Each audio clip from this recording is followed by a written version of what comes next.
Okay, as soon as I pushed stop on the video, of course I found my mistake. I had a squared there and I just totally lost that when I reorganized my derivative. That this should actually be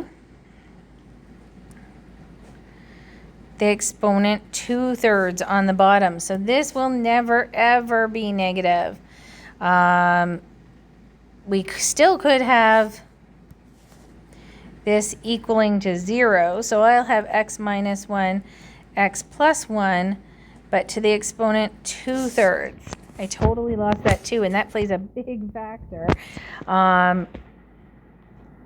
So this would be to the exponent 2/3 over here, and this would be to the exponent 2/3. Now when you have an even degree exponent like that squared, that's always positive. So oh my gosh, both of these will be positive the whole time, that you'll never get a negative on the bottom. Whew.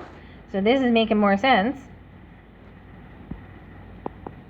We can have points there. Those points at -1 and 1, they definitely are still defined. But here, this is actually negative and this is positive. So it's decreasing, then increasing. That makes a lot more sense. So these are going to be points where you're going to see a point of inflection, which we haven't covered yet on this day, but we're only going to have a minimum at 0 and -1. But you would graph this anyway.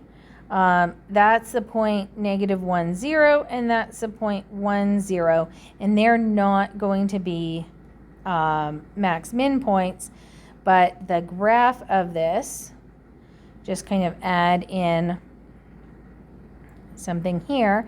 So we know that we've got a minimum at 0, -1. And we know that we have the point -1, 0 on our graph, and we have the point 1, 0 on our graph. And we know it's going up here, and it kind of keeps going up, and then it's going down in this section past there. So it looks something like that. That's really rough, but that's kind of the shape of the graph we've got. And with the second derivative, you could see a lot more in that. The last one that was on the slide, this is done on slide number 3 because another one from that question was asked. So that wraps up homework questions for today.